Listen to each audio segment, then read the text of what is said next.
The endless battles, the struggles, it was all worth it. The Dark Lantern was within reach.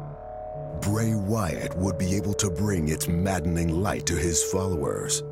But in his moment of victory, the Authority had plans of their own to cement their control over the WWE Universe forever.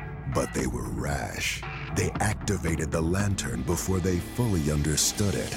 The Dark Lantern opened doorways to infinite other worlds, where the WWE superstars were knights and mages, superheroes and supervillains, strange creatures and mighty warriors. Now, epic brawls rage everywhere. Now is the time of WWE Immortals.